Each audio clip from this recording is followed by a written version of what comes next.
Well, without any further ado, I would like to introduce our first speaker tonight. He is also a radio show host, and I'll let him give you the details on that. And so here you have it, Mr. Jack Otto.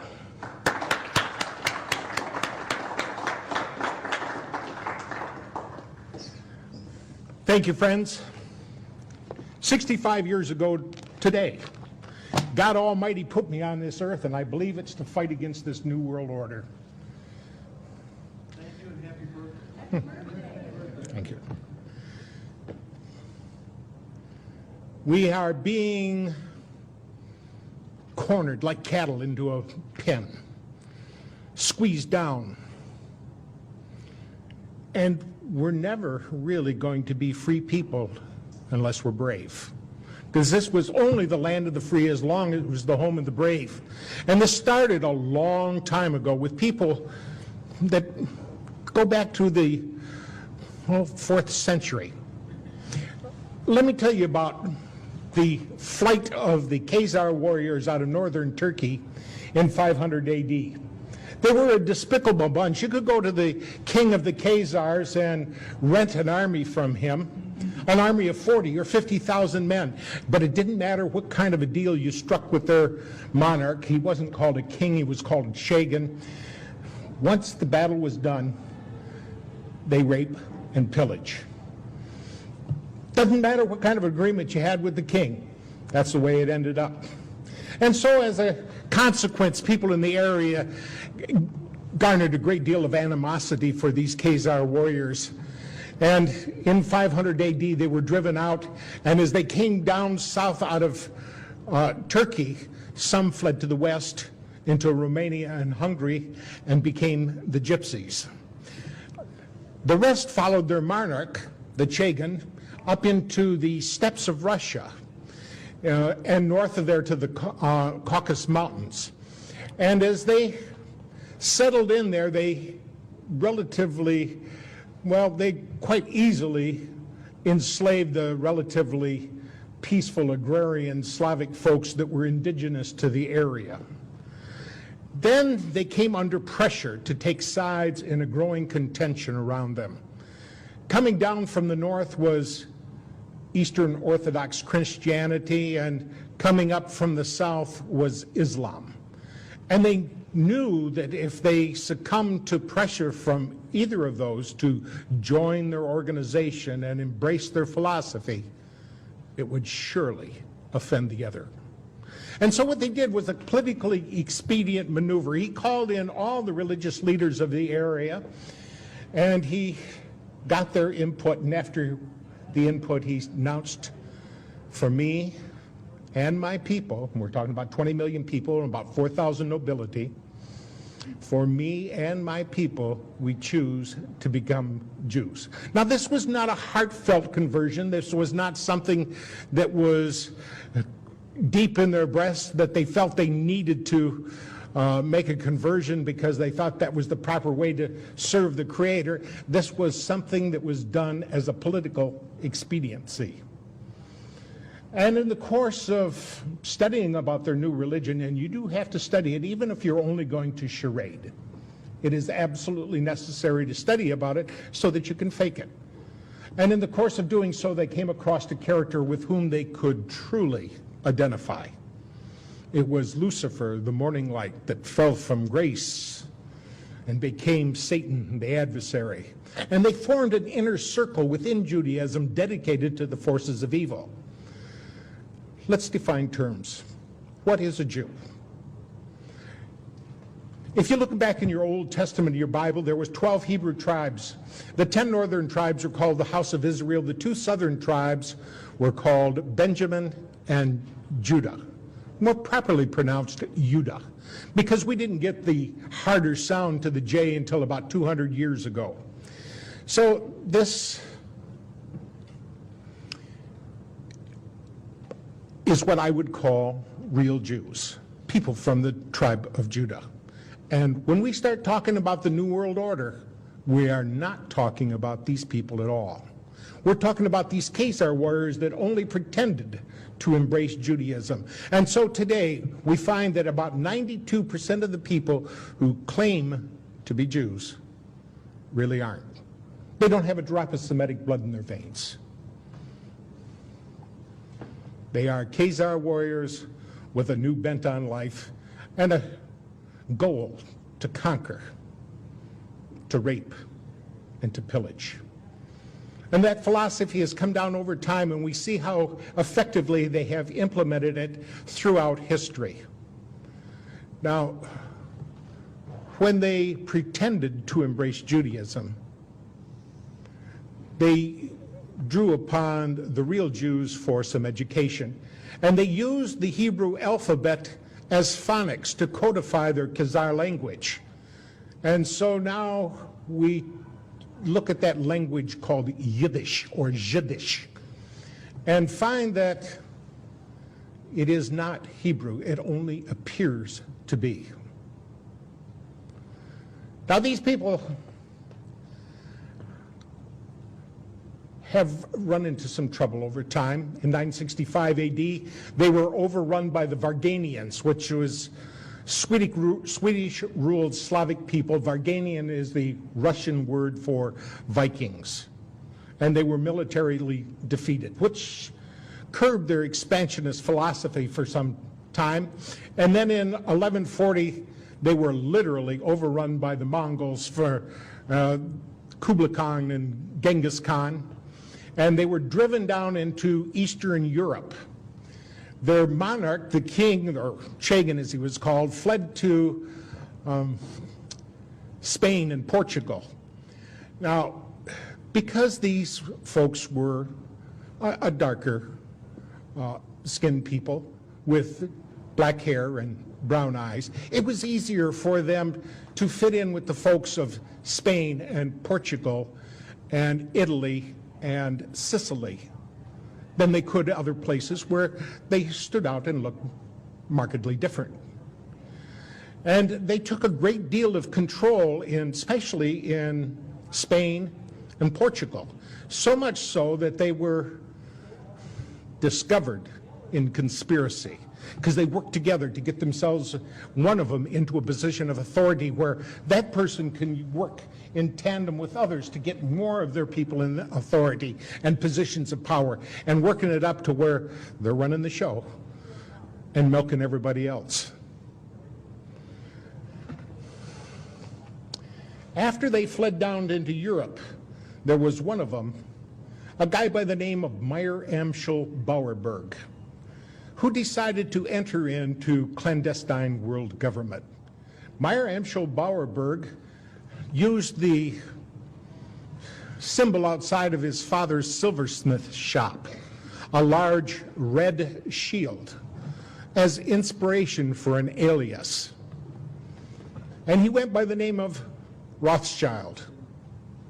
That's German language for red shield. Now, Rothschild was born in 1743, and when he was in his late 20s, he formulated a financial enterprise with 12 other entrepreneurs with the dedication, with the interest and the intent of conquering everybody and everything. They were going to do it with fractional reserve banking, and that turned out to be a very successful tool. We found out about fractional reserve banking at the Bank of Amsterdam in 1610 when, like all fiat money inflations, it came to a roaring bust. And they learned from that and wanted to implement it wherever they could so that they could be the ones that profited from, benefited from that enterprise. Now, Meyer Amschel Bauerberg had 5 sons, and he took these 5 sons, and as they became of age, he sent them to foreign countries to operate not an independent banking system, but one in conjunction with the rest of their people. A system whereby Nathan, who went to London and soon proved himself to be shrewd, There was one named Kalman who passed himself off as Carl, and I think he went to Amsterdam. Jacob called himself James in Paris.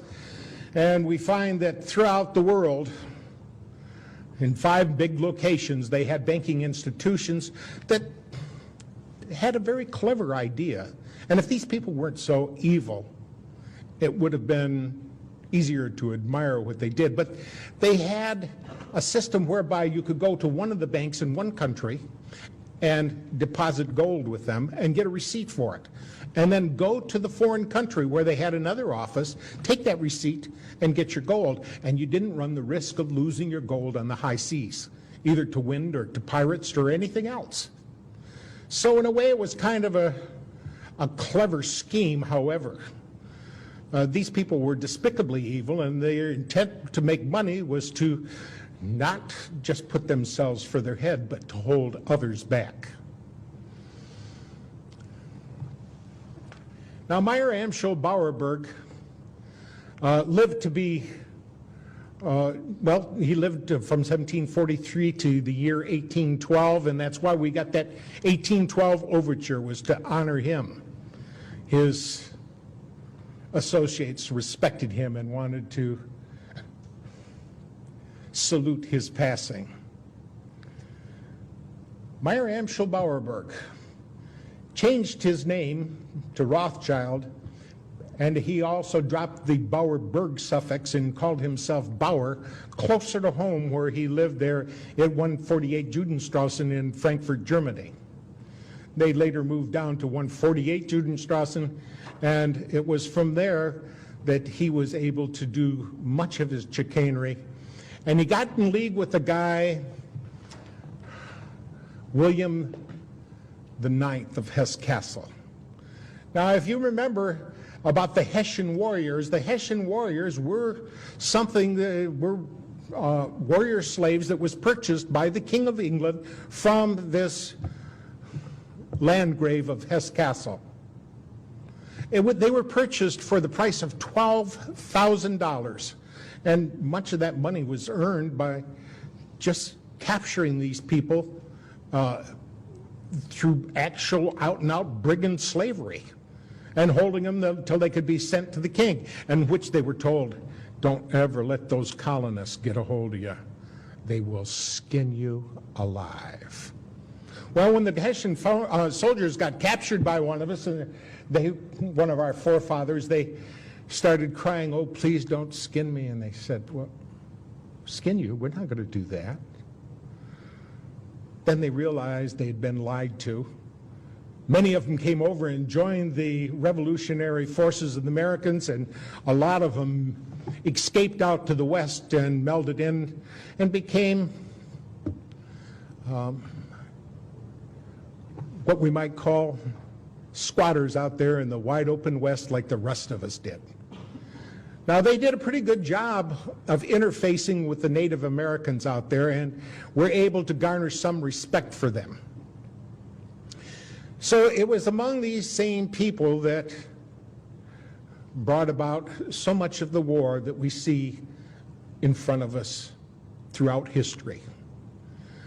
It was fomented primarily for profits, and to scare us into believing that the only way that we could circumvent this war, to get this behind us, is if we were to form a league or United Nations.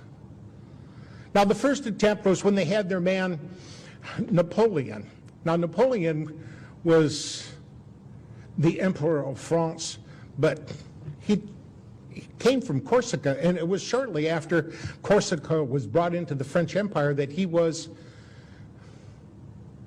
given the nod to become the emperor and to engage his war. Now, this was shortly after that French Revolution. You know, I'm going to go back and take a step back here and talk about that French Revolution for a moment. See, it was shortly after a man named Adam Weishaupt, in May 1st of 1776, formulated an organization called the Illuminati. This was done on behalf of Baron Rothschild, and it was for the express purpose of fomenting their plans and executing their goals for conquest. Now, Adam Weishaupt encapsulated a game plan to bring about this world government, and in these game plan he had it mentioned in there that they were to take France in the year 1789.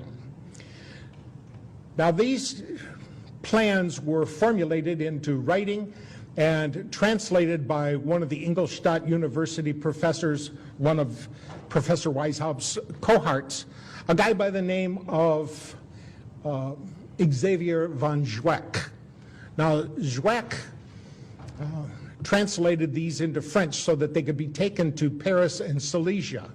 Now there was a courier, a guy by the name of Lanz, who had been an evangelist minister, but quit God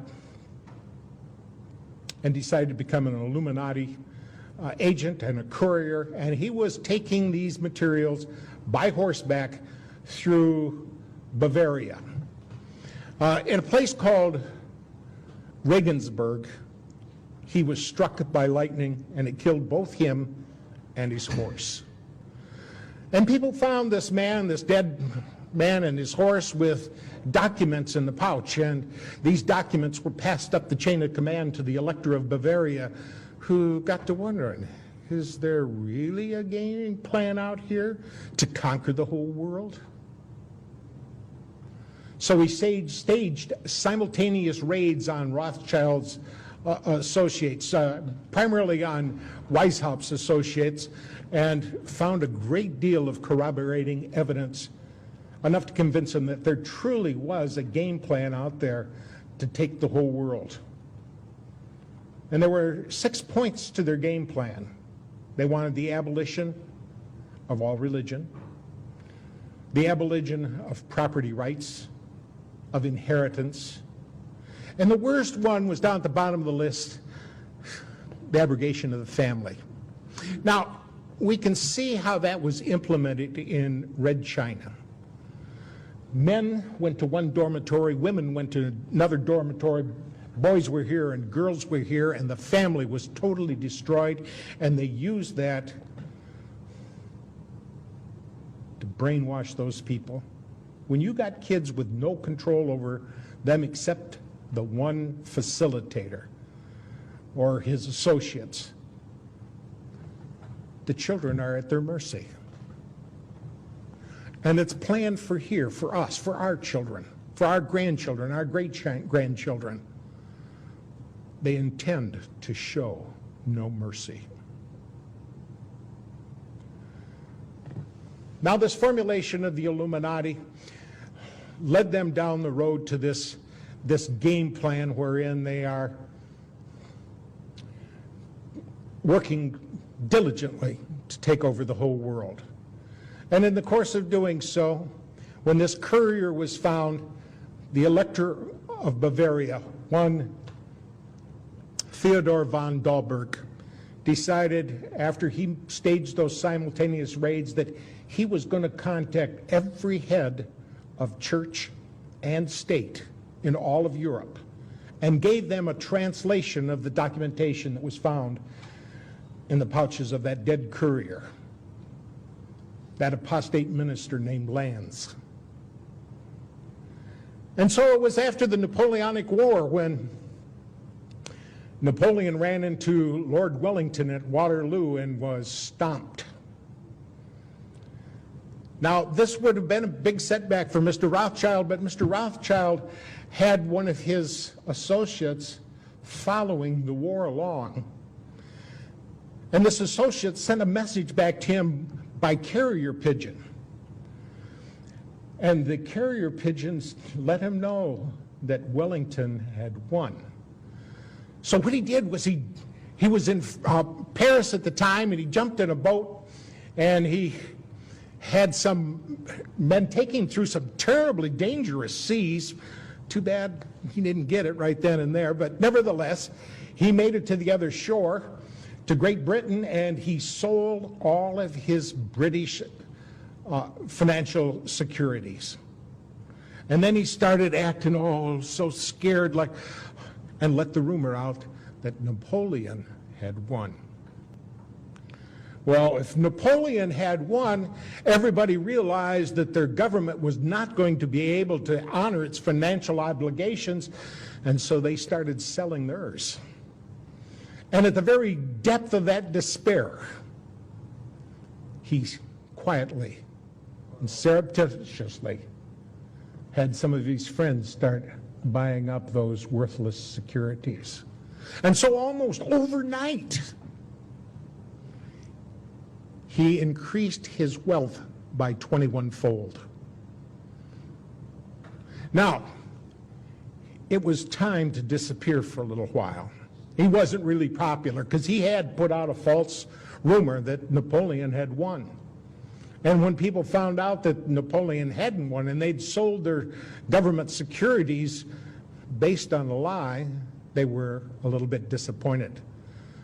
But Baron Rothschild was in a position now where he could force a reformation of the Bank of England and cause his people to be put in positions of power and authority. And so, as a consequence, it turned out well for him. It turned out way too well for him. So it was after this Napoleonic Wars that they had this big meeting in Vienna. The Rothschilds had his dignitaries assemble others from around the world, and they said, it is the scourge of war that plagues us. And if we're ever to get rid of this scourge of war, we're going to have some kind of Congress where nations can come together and we can live through this modern age. One of the attendees was the Tsar of Russia. And he remembered the documentation that he had gotten from the Elector of Bavaria, and he had studied it. And he knew about this program by the Illuminati to take over the whole world. And he got up in the middle of that meeting and he denounced the whole process. He pointed out that it was Weishaupt's plan to overthrow all governments and religion and take over the world on behalf of his organization. And he was the man personally who shot down the Congress in Vienna.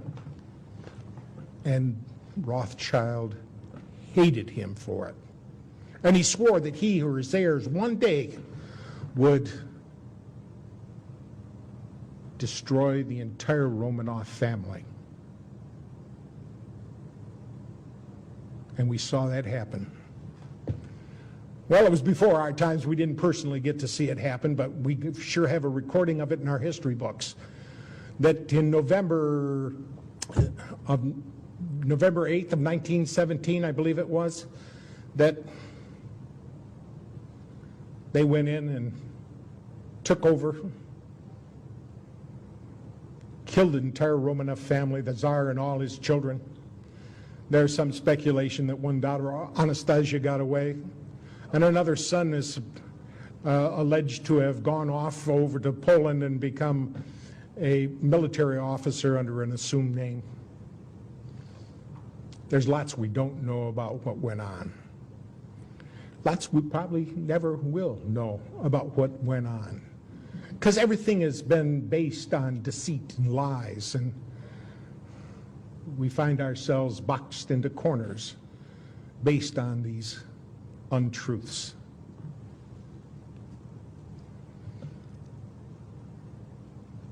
So it was shortly afterwards that they had another man from the group, a guy by the name of Abraham Lincoln, whose real name was Springsteen. And Abraham Lincoln Springsteen went about fomenting the Civil War here. I'd like to call it the War of Northern Aggression because we've been lied to about that so much. We were told that was a war over slavery, but it wasn't. It was a war over states' rights. Two of the southern states, Virginia and North Carolina, had long ago outlawed slavery.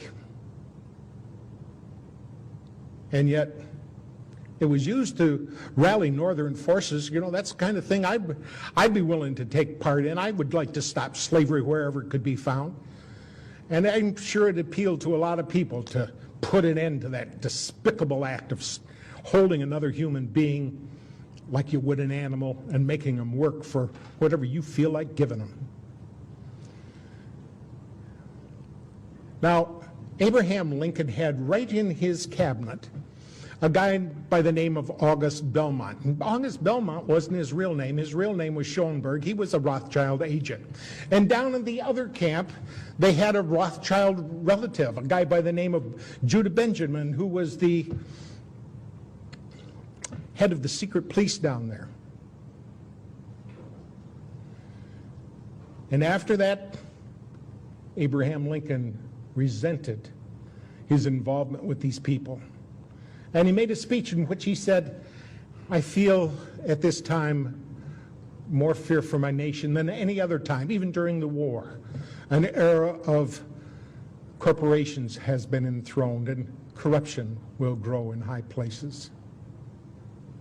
And we will end up with the wealth of many aggregated in the hands of the few. Now his resentment resulted in action, and he decided he was going to issue greenbacks. He'd had enough of working with these people, and they would not put up with that. So they sent in one of their own, a guy by the name of John Wilkes Booth, a bad actor, who dispatched Abraham Lincoln so that, and it was done in conjunction with the Jesuits. See, there are so many of these Illuminati organizations out there. The one we just described by Adam Weishaupt was called the Bavarian Illuminati. There was another Illuminati called Avion over in, I believe, in Great Britain. There was one in Switzerland, and there was another one in France, the Grand Lodge Orient de la France. And there's a very important one called the Alumbrados that was formulated in Spain. Now the Alumbrados is Spanish for enlightened ones. And the Alumbrados only existed for about 20 years before they changed their name. They changed their name to the Society of Jesus. They called themselves the Jesuits, and they pledged themselves as the protectorate of the Pope. And when you got the Illuminati protecting you, it's the kiss of death. Well, we find about the time that this Civil War was over, there was a guy who had been born in Boston, Massachusetts on December 30th, 1809, a guy by the name of Albert Pike. He was an impressive intellect. He was a Harvard graduate back when it really meant something. He was the master of 16 languages, and he was a despicable son of a... because he openly worshipped Satan. He was part of an organization called the Palatalists. He was the one that converted this Knights of the Golden Dawn to the Ku Klux Klan. And he was the author of a book called Morals and Dogma. It is the most revered text among the Masons. And in this text on page 321, Albert Pike said, "It is Lucifer, the morning light, whose seething energies you must learn to control or implement." So it was this Albert Pike, the same guy that wrote a letter to his superior in the Illuminati, a guy over in Europe by the name of Giuseppe Mazzini, who was the revolutionary leader. And Giuseppe Mazzini also happened to be the founder of the mafia.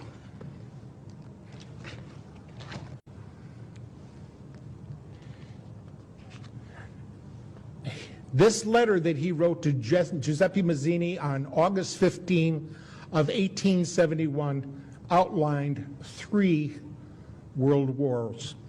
And the first of those world wars was to be fomented between the differences between the German nationals and the Brits, and end up with the downfall of Tsarist Russia and the rise of communism. Any of us who studied any history at all knows that's exactly how World War I took place. Then World War II was fomented between the Zionists, between the German nationalists again, and the Brits to bring us in. And in World War II,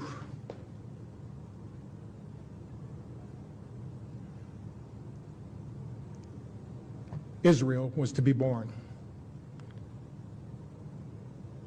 And the Zionists were given power. So since the first two wars came off just exactly as that letter said, and that letter used to hang right in the British Museum library until 1977 when Baron Rothschild became a director. And as soon as he was on the board of directors, that letter disappeared from the library. Immediately.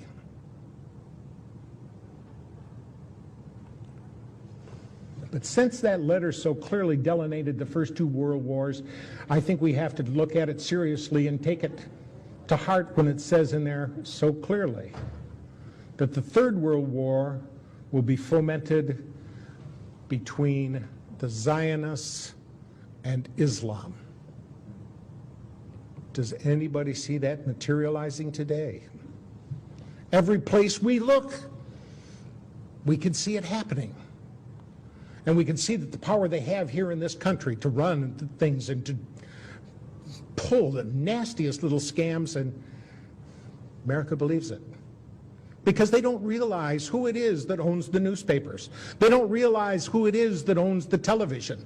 And sometimes they don't care. As long as there's going to be football on the Monday night and I got beer at hand, that's all that counts. Well, at least for a lot of people.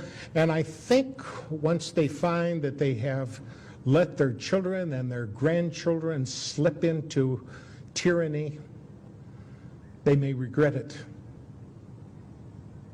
But regrets never come at the beginning, they always come at the end.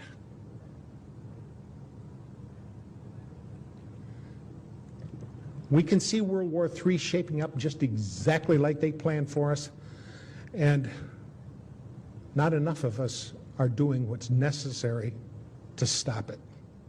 Look at all the empty seats we have here. America should be flooded to this cause. They should be interested in what is transpiring. They should be interested in who's doing what and to whom. It was right after World War I that J.P. Morgan was given the job of gaining control of the newspapers. They knew they must be able to control human thought with input. And if you can realize that the human mind is a whole lot like a computer, the old garbage in, garbage out effect takes place. If you can control what people hear and see, then you can pretty much control what they think. And they were able to utilize newspapers and now radio and television for just exactly that purpose.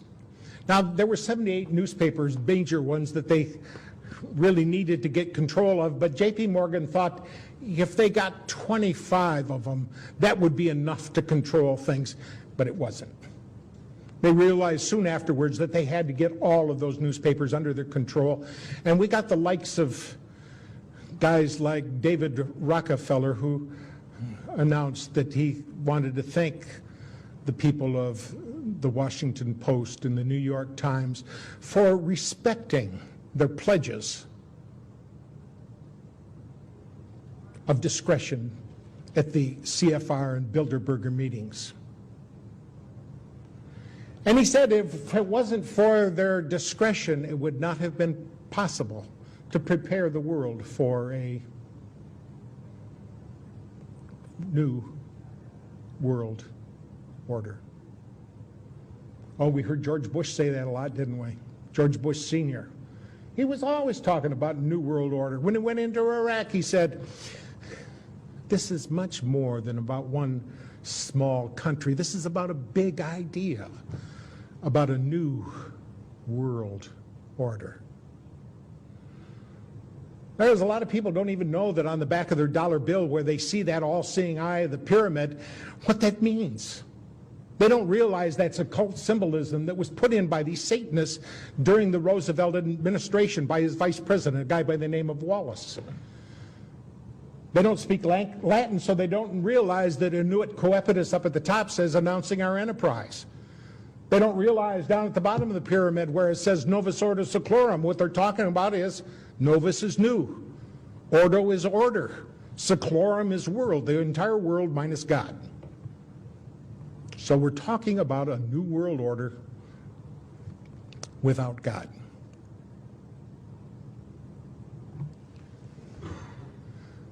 We have little time left. So much of what they've done has been implemented, and we can see that they were able to do a lot of this through fractional reserve banking. That was accomplished several times. We had central banks here in America, even when they weren't supposed to be, when the people were against them. Oh, they never dared to call it a central bank. But essentially, that's what it was. The War of 1812 was fought just because people weren't going to have a central bank. But by 1816, at the Treaty of Ghent, we had another central bank here in America. Through this fractional reserves, they are able to change prosperity and poverty. It's all done through the discount. If you lower the price that you lend to the member banks, they can in turn lower the price that they lend to their banks, who in turn can lower the price that they lend to people. And if it's low enough, people are going to go out there and borrow money and use it and get themselves trapped, not realizing how badly they are pinned in. Because all it takes is a little change on that lever and they start taking money out of the system. And when they take the money out of the system, it becomes sluggish. Just like you, if somebody took 1/3 of the blood out of your body, it would affect you. Well, that's what happened here. They told us that the Great Depression was brought on by people who were investing in the stock market on a shoestring. And because they had only 10% down, they had great marginal swings caused by the leverage of that debt. But the real truth of the matter is, the thing that really brought it down was they removed 1/3 of the money from circulation. So with that lever, they can move things up and down, and as goes up, people run out, oh, prosperity is here, let me jump in on the bandwagon and get my fair share, and about the time they do, about the time they think they're leveraged up and ready to roll, so they're going to make some money with their new business, all they got to do is lever it back down. And then they go in and collect through forfeiture. Do you know how many homes are being scooped up by the banks right now? I think it's so close to the end time game here, that some of these smaller bankers are going to find out that they're getting pinched in this thing too. See, it's only the fattest of the fat cats that they really intend to have survive and prosper. They're trying to wipe out the whole middle class. I don't feel like I'm middle class anymore. I feel like I have been reduced to the impoverished. Life is not the same as it used to be. We just do not have the same kind of prosperity that we once had. And if they can have their way, and I see no reason why people in authority with as much power and leverage as they've got, it's going to be difficult to stop them from having their way. we're all going to be reduced to abject penury. Life where you won't have 2 nickels to rub together. You may have a whole pocket full of $1 million bills to rub together, but they won't buy anything. Now, after World War I, they had this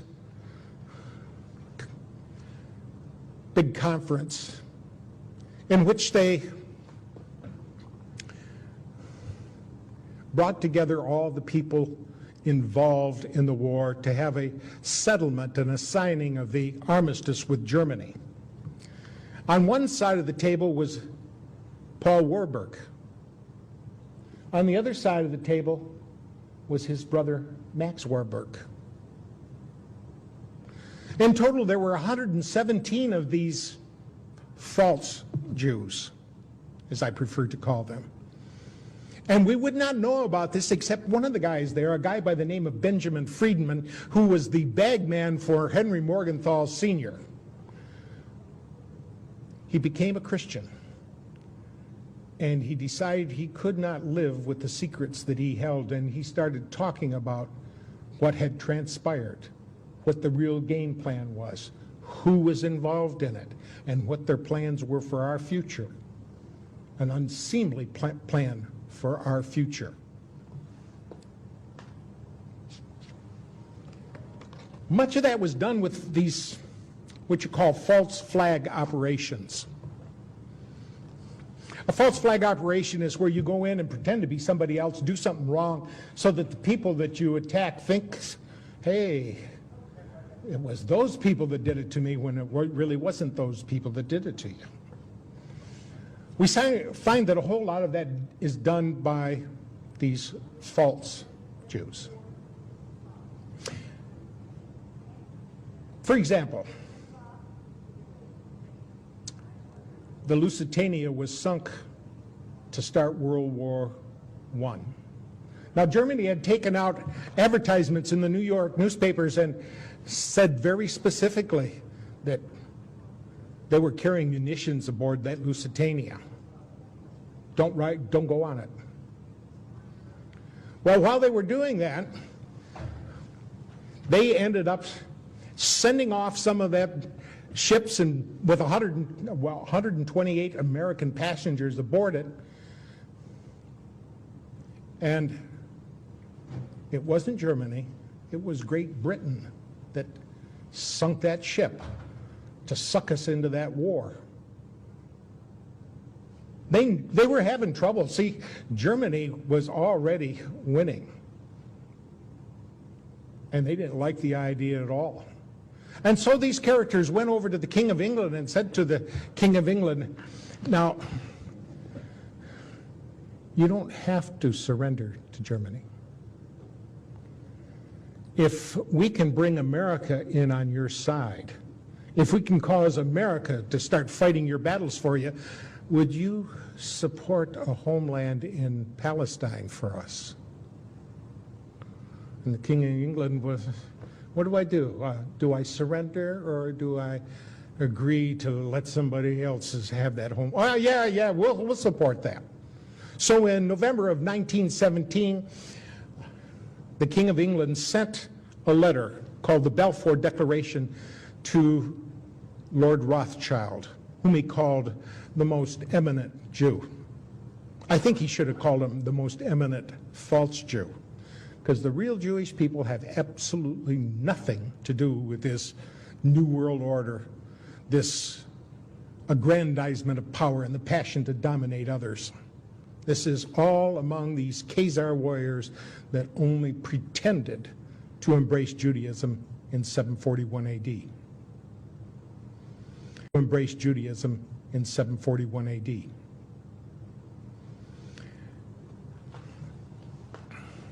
We find that as time went on, that we run across some of these things that these characters have done.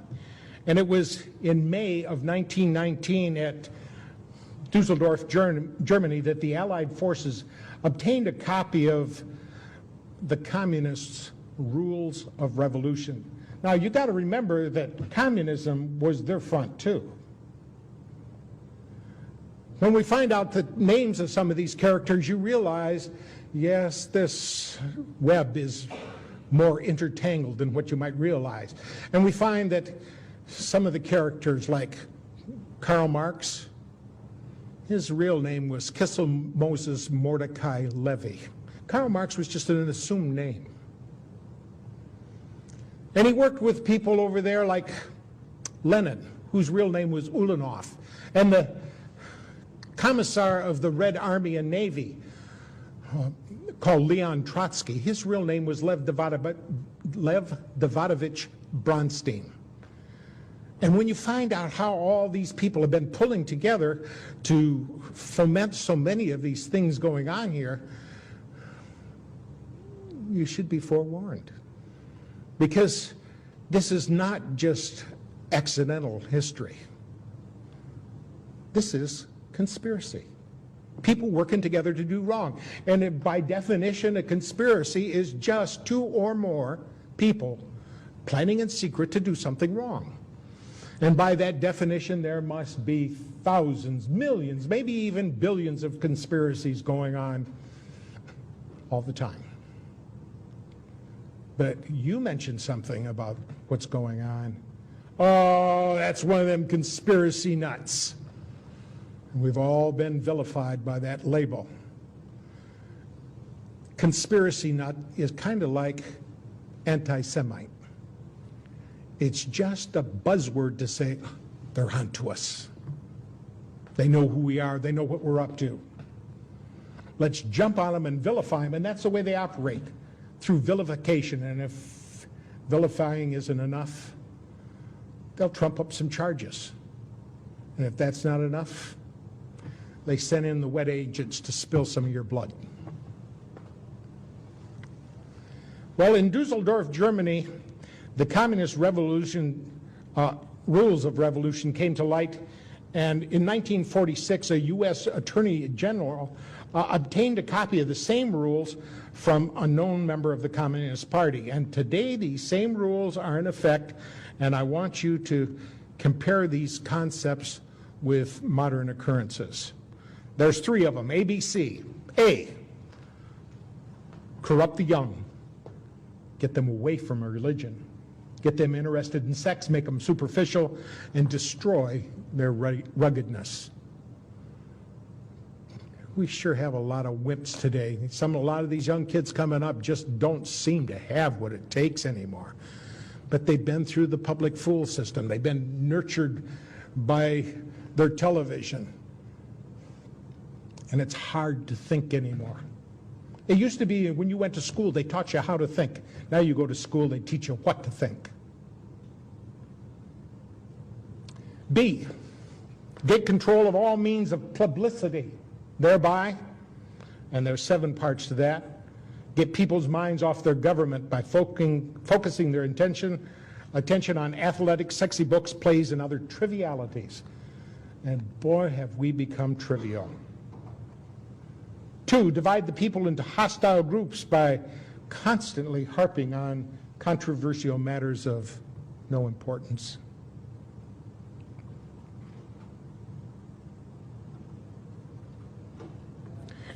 Number 3, destroy the people's faith in their natural leaders by holding the latter up to contempt, ridicule, and disgrace.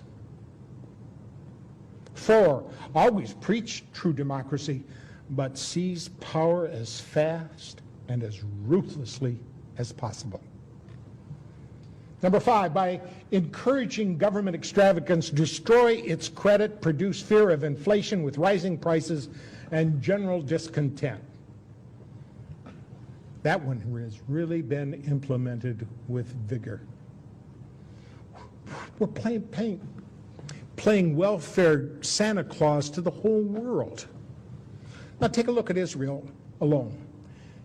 We send $15,500 for every man, woman, and child. That's a lot of money. Sometimes I think some of us wish, gee, I wish my government would give me that much each year.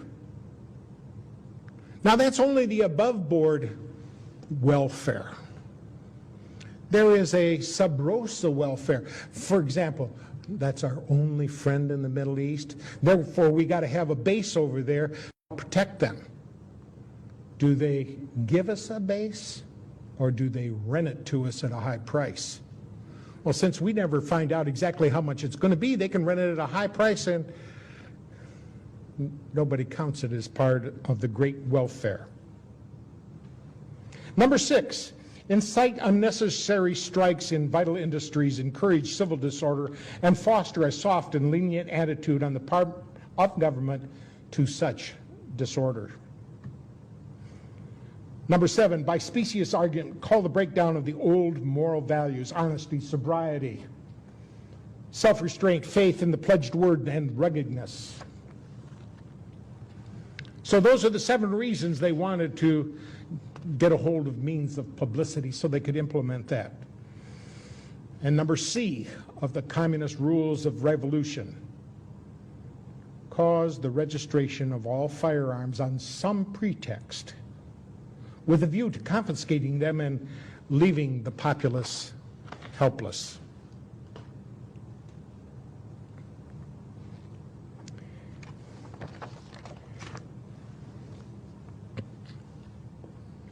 So many of these false flag operations have gotten us into big trouble. We know now that ship, I think it was the Maine, that was sunk down there in Cuba. We were told it's because the Spanish had mined the harbor, but we now know that the explosion took place inside the ship. It was all the excuse they needed to go attack and wage war against Spain. We see so many of those false flag operations. World War II, it was Pearl Harbor. It wasn't a false flag operation, but it was sure close to it. It was pretending like we're just innocent people standing here when 6 months before Pearl Harbor, our government froze all Japanese money in banks. Any way you look at it, that's theft. 3 weeks before Pearl Harbor, our government gave him a 100% oil embargo. Do you remember back in the 70s when we got a 10% oil embargo from the Arabs, and the lines at the gas pumps were long and we suffered under that? That was a 10% oil embargo. And our government tried to run a 100% oil embargo upon those people who just weren't going to put up with it. Now, I think Admiral Yamamoto was right that when they came over and stung us, they were only waking a sleeping lion. But there was nothing else they could do. It's either knuckle under or fight. And that's where it is to us. It's getting down to the point where we either knuckle under or do something to fight about this. Right now, it's a fight of words because, quite frankly, we're in a very awkward position here. It's too late to work within the system and probably too early to start shooting.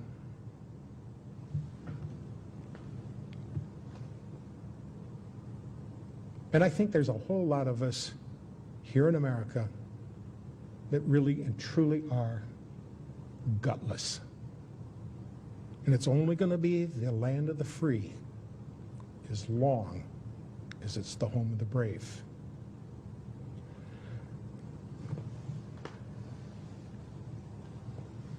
Well, we can see that after World War II, Franklin Delano Roosevelt, whose real name was Rosenfeld, hooked up with his good buddy over in the Soviet Union, a guy by the name of Joseph Stalin.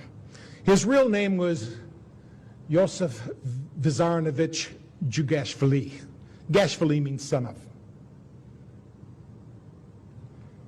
And he let his good buddy Joseph Stalin oversee the elections in much of Europe.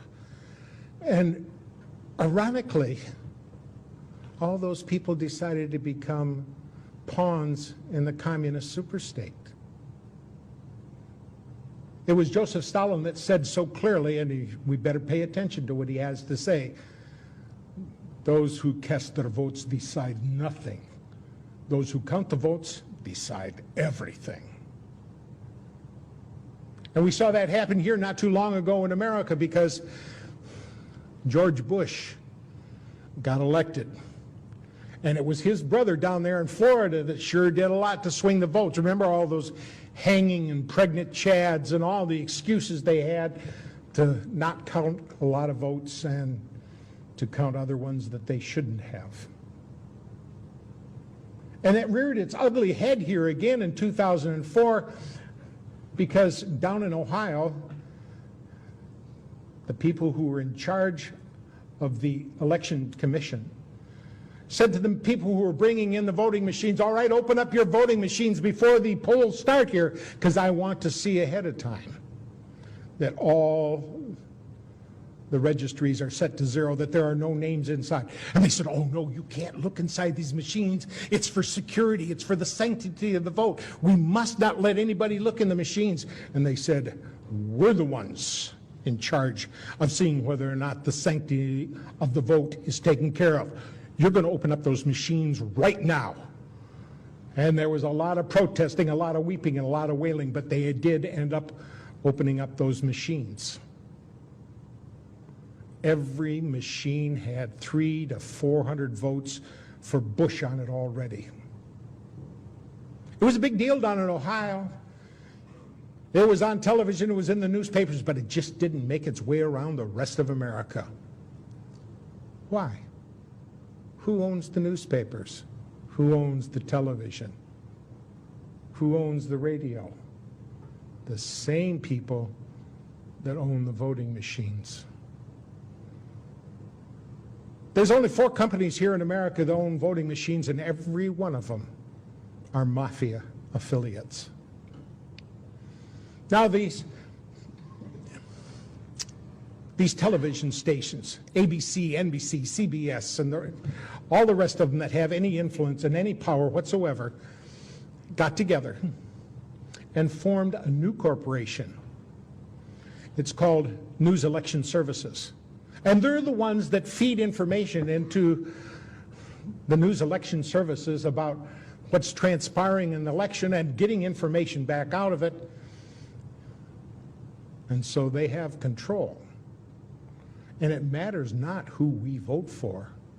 What really counts is, who does the television and the newspaper announce to be the victor? It's important because at stake is not only our freedom, but if we don't have freedom, we don't pass it on to our children. And if they don't have it, they don't pass it on to our grandchildren. And it's important to me for subsequent generations to enjoy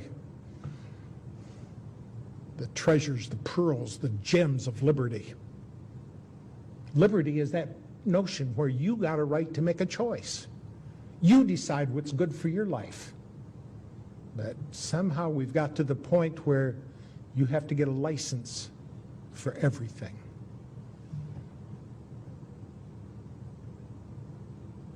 But as long as the people don't speak up, as long as we don't do what's necessary to inform the others around us, as long as we act lethargically rather than robust and animated champions of liberty,